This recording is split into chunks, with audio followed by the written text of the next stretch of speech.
This is the West Coast, and a huge piece of it barely has people. It's not desert, it's not frozen, it's green, wet, and oceanfront. So why doesn't the classic coastal drive actually follow the coast here? And if this place is beautiful, why didn't it become another major metro over time? Here's the micro-proof. Zoom in on Northern California's Lost Coast. The ocean is right there, but the land makes it feel far away. 2 questions to hold on to. 1. What is the land doing that makes roads avoid it? 2. What happens to jobs in towns when the main routes bypass you? Start with the magnets. The Bay Area is a massive pull in the south. Portland and Seattle pull hard in the north. Now look at the in-between coastline, especially far northern California and the southern edge of Oregon. On a flat map, it looks like just drive north along the ocean. But the real travel map is different. Instead of one connected ribbon of towns, you get pockets. Between those pockets are steep headlands, river canyons, and thick forest. And inland, you hit rugged ranges that don't lay out like a grid. So the huge empty area isn't one spot. It's a whole region where the map looks open. But the ground makes movement expensive. Keep this mental picture. Big cities on both sides, and a middle zone where the coast is famous, but access is limited. Here's the basic problem. In many stretches, the mountains don't step back from the ocean. Cities like flat land. This coast often gives you narrow benches, then steep walls. That means fewer places to spread out roads, neighborhoods, and industry. Now add rivers. Rivers carve deep valleys and sharp turns. Valleys can be great places to live, but only if they connect cleanly to other valleys. Here, ridges interrupt everything, so roads get forced into the hardest options. Along cliffs, you fight erosion. In canyons, you fight rockfall and washouts. In wet seasons, you fight slides. And here's what that means in daily life. One closure can cut a region into pieces. That's why the coast can look close and still feel isolated. Fog adds another layer. Fog isn't just vibes, it slows travel, increases risk, and changes how reliable routes feel. Winter storms can also slam the shoreline, and then there's the deep background reality. Earthquakes. None of this makes life impossible, but it makes big, continuous infrastructure expensive. So the land does something sneaky. It invites you with beauty, and then charges you for every mile. And that sets up the next question. If roads don't flow easily here, where did growth flow instead? Let's use the Lost Coast as the perfect example. This is one of the most rugged pieces of coastline in the lower 48. The shoreline is jagged and the slopes are steep. That combination is brutal for highways. So instead of a clean coastal route, the main traffic path shifts inland. That's why you don't get a continuous strip of beach towns here. You get small communities where the land gives a little space, then long wild stretches where it doesn't. And when the main artery goes inland, it changes everything downstream. Less pass-through traffic, less easy freight, less accidental growth from people just passing by and deciding to stay. The coast becomes a destination, not a corridor. That's beautiful for hiking and views, but it's hard for building big metro-scale systems. Now jump to today. The geography still charges rent every day. Start with logistics. If a route is slow and unreliable, everything costs more. Building materials, repairs, construction, even basic deliveries. And reliability matters as much as speed. A single slide can force a long detour. That discourages huge employers that need predictable movement. Next, ports and harbors. A dramatic coastline doesn't always mean an easy harbor.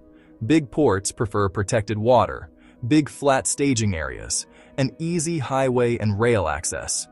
This region has working harbors, but fewer places where a megaport naturally fits. Now jobs. You can absolutely build a life here, but job variety is often narrower than in metro corridors. Tourism brings money, but it can be seasonal, and seasonal money doesn't always create year-round salaries for everyone. Resource industries also changed. Fewer workers can produce more output than before. That's efficient, but it reduces how many jobs are tied to the land. Now the services layer. Smaller populations mean fewer specialists and longer drives for care. The same goes for big box shopping. certain repairs, and higher education options. That creates a quiet migration pattern. Some people leave for opportunity, then visit home later. Connectivity matters too. In the most rugged stretches, service can drop outside town centers. And modern businesses, remote or not, depend on stable internet. Housing adds a surprise twist. You'd think it's cheap because it's remote. But building can be expensive when roads are hard, slopes are steep, and supply is limited. Plus, a lot of surrounding land is protected or managed. That keeps the region beautiful, but it also limits endless sprawl. So here's the payoff. This place isn't empty. It's just hard to scale into one continuous metro strip. Quick midpoint note: if you like map-first documentaries like this, subscribe for more. Now let's connect the chain clearly. Hard land makes thin roads. Thin roads limit job diversity. Limited jobs keep populations spread out. And scattered populations make big upgrades harder to justify. That's how a region stays quiet even when it's stunning. There's also a human reason this coast stays quiet. A lot of people here like the distance. When you live far from big systems, you build your own systems. Self-reliance becomes culture. And growth can feel complicated. More people can mean more jobs and more services. But it can also mean more traffic, higher prices, and pressure on water and land.